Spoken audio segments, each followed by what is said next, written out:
You have sales reports. They have book reports. You need supplies. They need supplies. Business is a lot like school. That's why your small business should take advantage of back-to-school deals at Staples. Now, Staples 1-inch 3-ring binders are $1.92.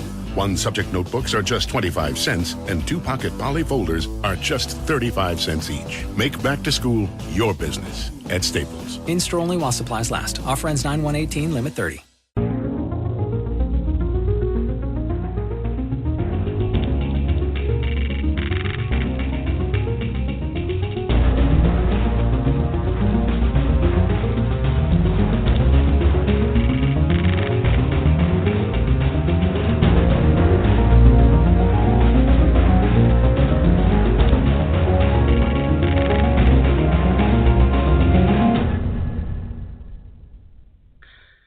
This is Ascension Sisters, a live serial radio podcast where we don't accept the conventional narrative of what you're supposed to do, the rules you're supposed to follow, or what you're supposed to believe and whom you're supposed to trust. We dig deep and share information that you should know so you can make decisions for yourself and design your life the way you want it to be based on intelligence and facts, not propaganda or somebody else's agenda. Welcome to Ascension Sisters.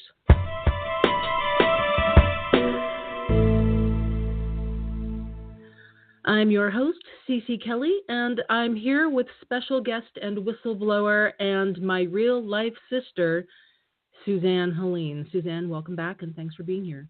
Thanks, Cece. Glad to be here. And since this is a live show, we'd like to recognize some events that have happened tonight.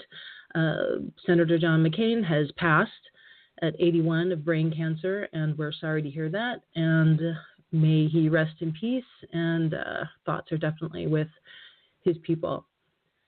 So here we are, Ascension Sisters. If you remember from our last episode, which you can listen to in iTunes and on YouTube, you'll remember Suzanne's testimony about her experiences at a large medical facility in Southern California where she was exposed to nuclear radiation and other toxic substances that may have caused cancer and the deaths of over 20% of her coworkers in her office, in addition to being diagnosed with cancer and autoimmune diseases herself.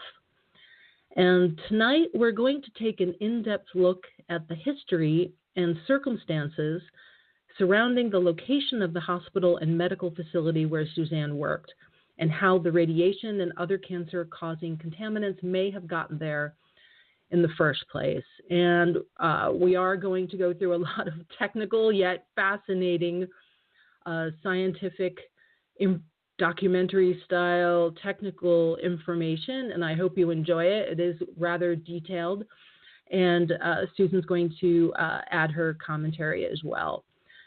So let's start at the beginning, the history of the Downey site, which is the location of the hospital and medical facility that's the former home to NASA and Boeing and the early space program. So the Downey facility on Lakewood Boulevard in the city of Downey was used by North American Aviation to build airplanes during the 1940s and 1950s. It was later used by Rockwell International to build the space shuttle.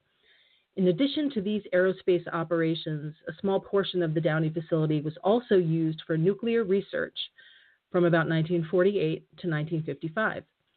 Operations were conducted by the Atomic Energy Research Department, which later became the Atomics International Division.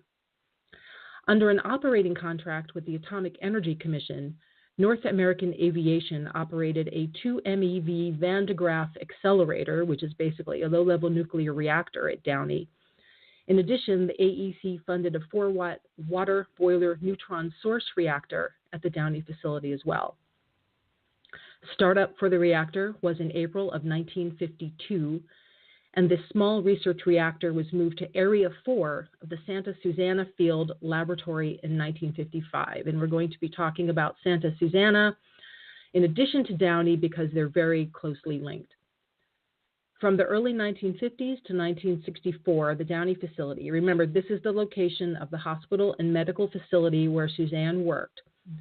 It was officially known as AFP-16, or Air Force Plant 16, under Air Force contract. The Downey facility, which was owned by the Vultee Aircraft Division of the Aviation Manufacturing Corporation, began to develop a new missile concept called Navajo, which would lead to technology utilized in the space program.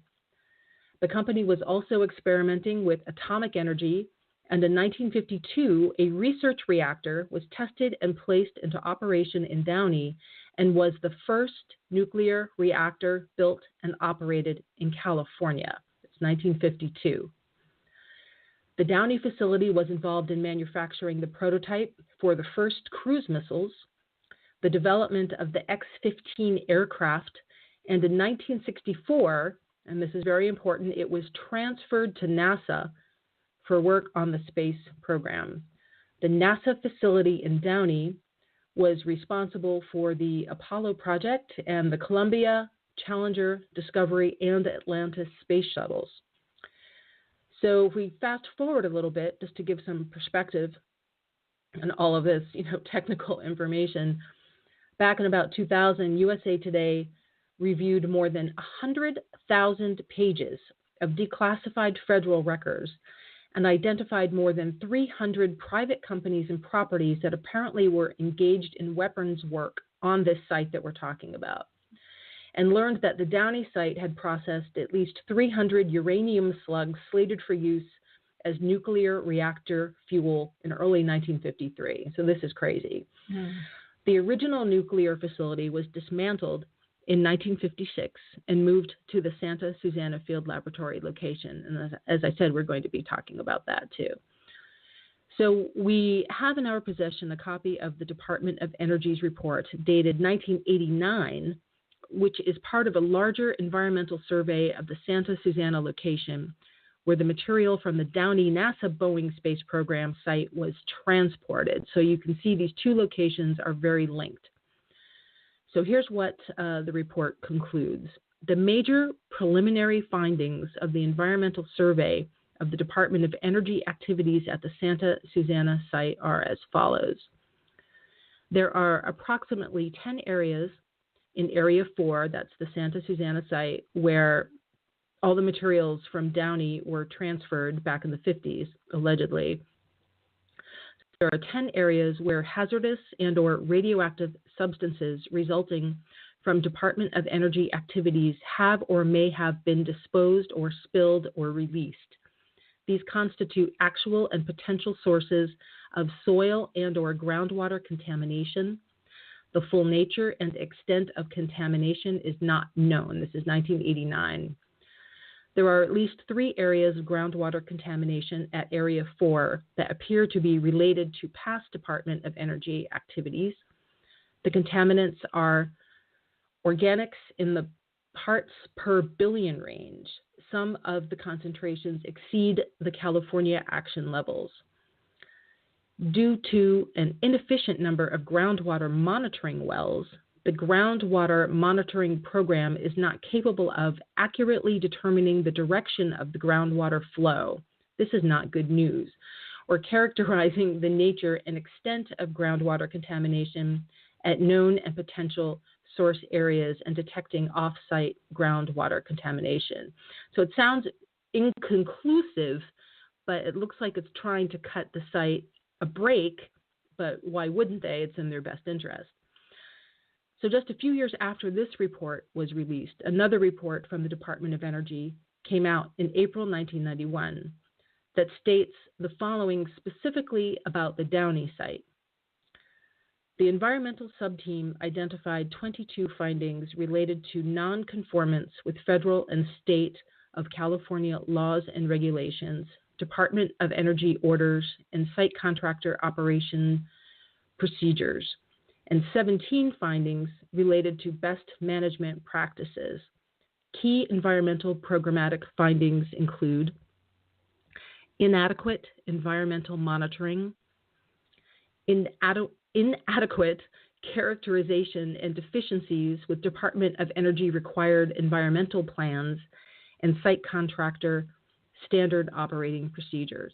Doesn't sound very good.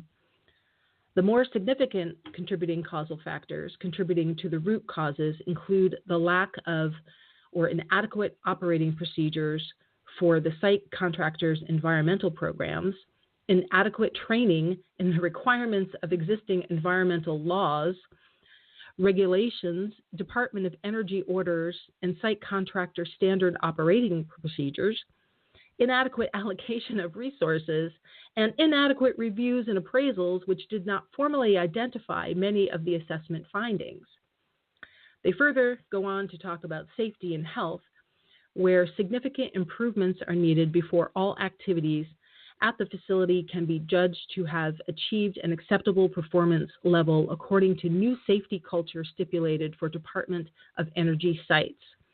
A total of 138 concerns are presented in the safety and health section of this appraisal report. 133 concerns are addressed to the site contractor, and 5 are targeted specifically to this organization. 3 of the concerns, 2 on worker safety and electrical systems, and 1 on personal protection, are designated Category 2.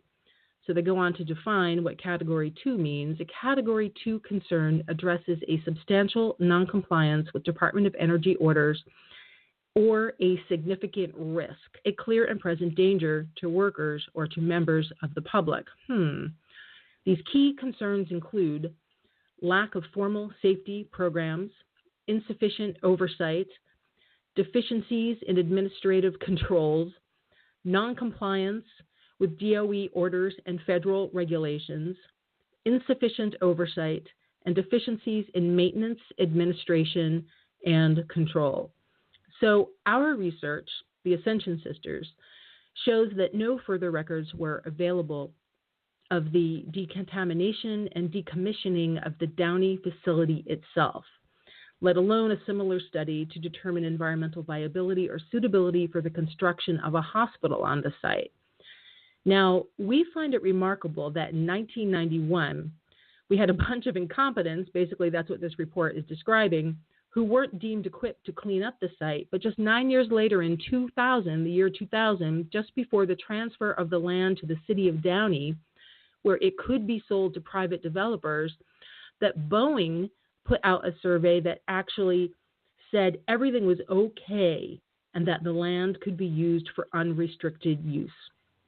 The timing seems rather remarkable. So the following is from the summary of the Boeing survey, which basically said no evidence of radioactive contamination was found in the facility, and regulatory cleanup standards promulgated by the Department of Energy, the NRC, and California DHS were met. The area is therefore suitable for release for unrestricted use with no radiological restrictions. This seems rather remarkable, if not simply convenient. According to the Los Angeles Times, Winston Hickox, the then Cal EPA secretary, approved of and praised the transfer of the property from NASA Boeing to the city of Downey as great for the environment and for the Southland's economy. It sounds like the mayor from Jaws, something like that. Let's look at the implications of the Boeing survey. So even though they said it was okay, there's something going on here. Under the Comprehensive Environmental Response, Compensation and Liability Act, better known as Superfund, former U.S. military and industrial sites can be purchased by private developers who promise to clean up the land. So this survey by Boeing, which we have in our possession, basically paves the way for the contaminated site to be upgraded from a Superfund site to a brownfield. Now, a brownfield is a former industrial or commercial site where future use is affected by real or perceived environmental contamination. Now, because they're saying the chances of radioactive contamination are, and I quote, so remote, they don't recommend that the site had to be tested, let alone cleaned up. And I wonder why, because at the same time, cleanup efforts were being estimated to come in at about $2 billion over 20 years. And this is about 10, 13 years ago that these reports were going on. So no wonder they wanted to make getting rid of the site as doable as possible. Once it's upgraded to a brownfield, private developers can buy it and they're not legally required to do anything. And this obviously illustrates a dangerous loophole that allows for development to occur before hazardous substances are completely removed.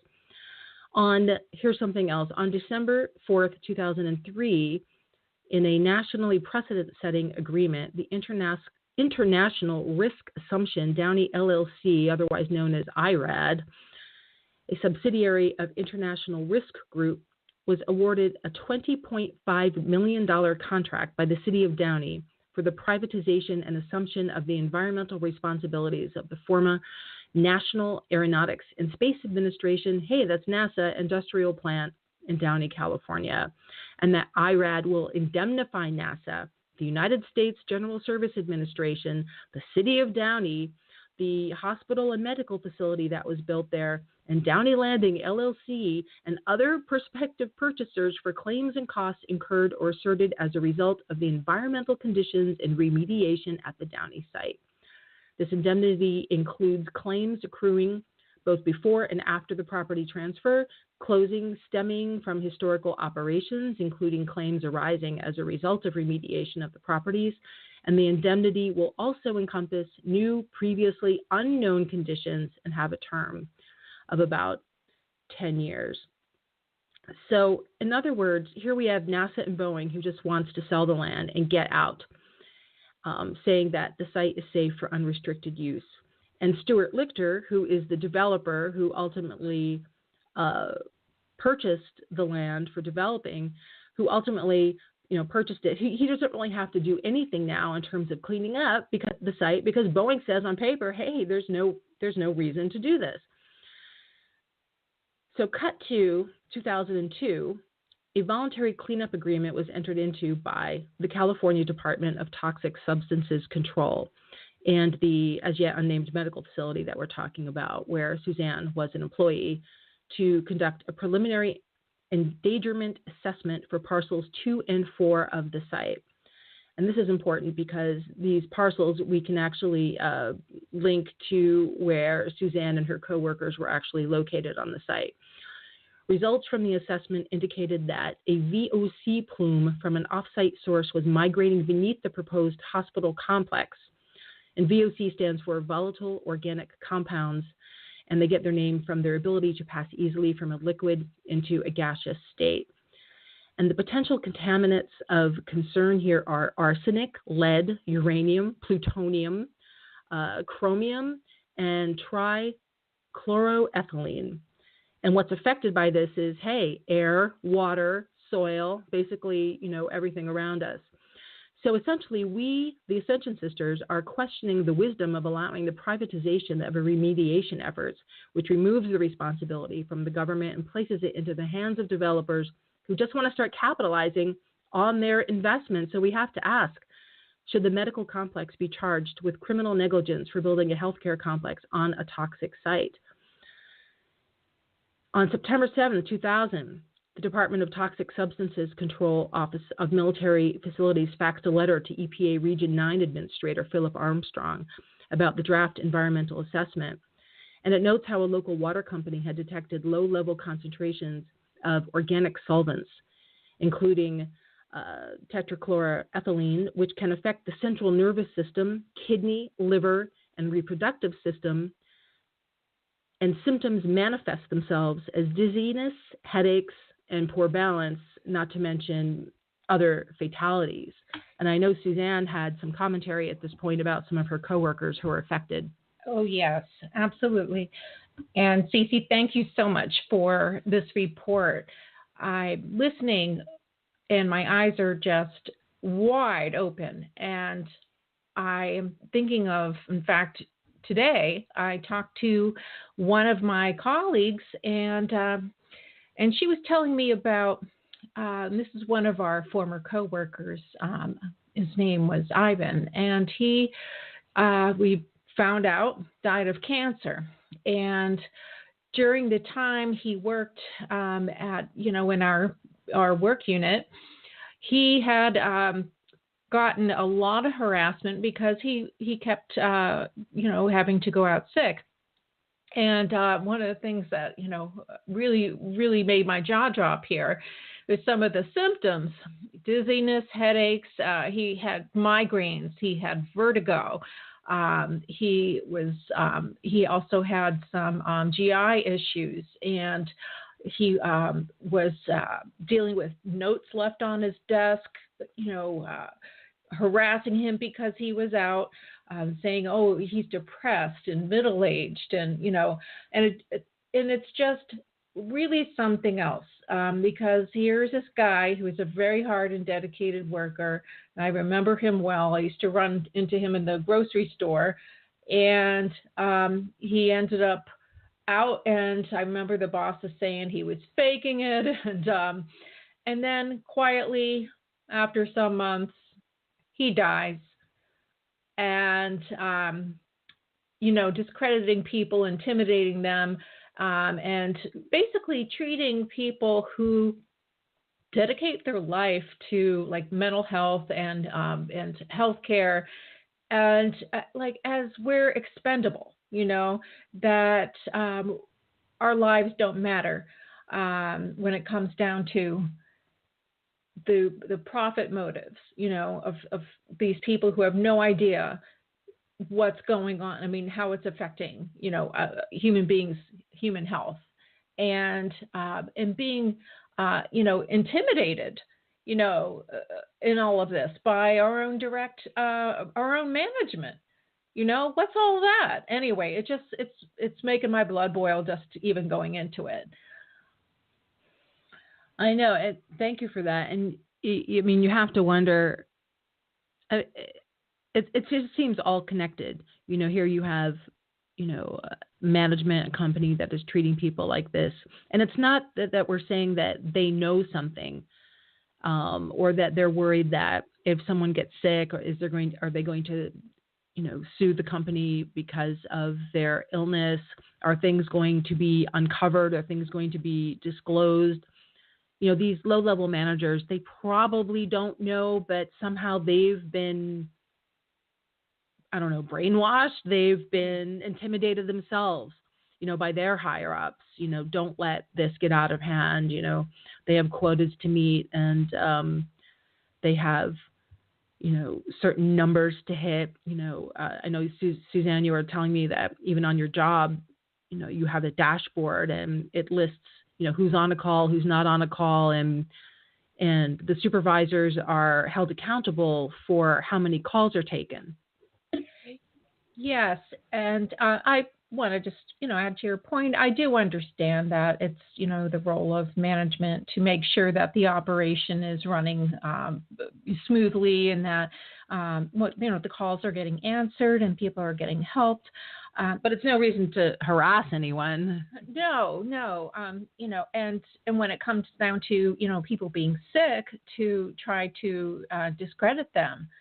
And to intimidate them, that part is not helping the problem. We have a much bigger problem, as you've been describing for quite some time with this report. Yeah, thanks for that commentary. Let's dive a little back into some of the history here. So the letter that we were referring to that was talking about the volatile organic compounds that were indeed found in the water at the Downey site, that the letter was sent to the head of the EPA at the time. The letter states, it's also our understanding that no risk assessments for human and ecological health have yet been performed on this property. And we're talking about the Downey site once again. The letter continues, additionally, it's the understanding that NASA has proposed that future land restrictions be placed in the deed to prohibit use that may expose persons or the environment to residual contaminants. The department recommended that a land use covenant be entered into that would bind future owners, and the letter was sent during negotiations for early transfer of the NASA site to the city of Downey. Now, this has a lot of implications. The early transfer authority allows the deferral of a Superfund deed covenant that requires all remedial action necessary to protect human health and the environment to be completed prior to the property transfer. Now, in November 2009, a Los Angeles judge dismissed a libel lawsuit filed by Stuart Lichter, who is the developer that ultimately bought the property from the city of Downey to develop it, but that was made possible because of this early transfer situation before any remedial actions could be taken. So the judge dismissed the lawsuit that Lichter filed, who bought the brownfield and built on it, against 2 ex-Downey workers, which documents their health concerns. Okay. Lichter did not return requests by the LA Times at the time for comment, but he told the reporter that his company did an amazing amount to transform this property, and everything we've done has been totally responsible. You know, I want to add in something, because I do remember that that there were nurses and people who had worked at the nearby Downey studios who were picketing, and they didn't want the hospital opened. And so Stuart Lichter sued their labor union, and they ended up having to, they settled out of court, and they had to pay up, like it was over $700,000, wow. I remember. And these were all people just, you know, saying, hey, we got sick, you know, and it was hurting his business, so he sued. That's insane. So, I mean, sure, you know, I guess he thinks he did an amazing amount, but not enough. I mean, he transformed an old unused site into a beautiful hospital on the surface, but at what price? Not everything was removed. Not everything was cleaned up from the site to ensure a safe environment for the new development. In essence, this is right out of the movie Poltergeist, you know, where the dad screams at the developer because his family and life are being destroyed by ghosts of the people still buried on the land his house is built on. It's like you left the bodies and you only moved the headstones. That's what's going on here. They built the beautiful hospital on top, but they left all toxic stuff in the ground. Recently, Lawrence Rose, a former Cal OSHA public health officer, reviewed complaints of some Downey employees, and he said the employees have an unusually high incidence of work-associated illnesses. In view of the long history of previous industrial activity, a thorough workplace investigation should be carried out in relation to the illness complaints, and the sampling for all toxic chemicals previously used there should be carried out in a systematic, formal way, and this has not been done. I mean, clearly something's up. You know, for Ivan and the 20% of the people on Suzanne's team that succumb to either cancer or other diseases, I mean, it's just unreal. I mean, Suzanne, in like the 1 minute that we have left, maybe you can just tell us a little about, obviously you're still in touch with some of the people that you used to work with at the facility. Yes. In fact, 18 clinicians there. And my dear friend and colleague I was talking to today, who had mentioned a story about Ivan, she told me the reason she even brought it up was that we have a coworker there now who's been out many days because she has had, 3 different surgeries for kind of tumors that keep growing back. And so she's facing some, I think, a little bit of intimidation because she's been calling out sick a lot. That's insane. And just in the less than 1 minute that we have left, what would you like to have happen if we can prove that a lack of testing, that there are toxic substances, you know, that have caused these cancers and deaths? What would you like to see happen? Well, get all the testing done. We need people to know that they're safe and that they're okay, and that all measures are taken to make sure that it's a safe place and that people have access to all the care and that help that they may need now and in the future. Well, that's what we're going to be working towards over the course of this series. And next week, that's all the time we have for tonight. Next week, please join us live again Saturday night at 11 p.m. Eastern Time. You can tune in live, and you can also listen to us on YouTube and iTunes. And next week, we're going to be diving deep into Suzanne's former position on the PET team, where she was basically a cross between Scully and Dr. House, driving around Southern California in the middle of the night, meeting a host of characters, including people who claim to have seen zombies, and she even participated in an exorcism at one point, and we will tell you the tale. So thank you for listening tonight, and we will see you next week. Bye-bye.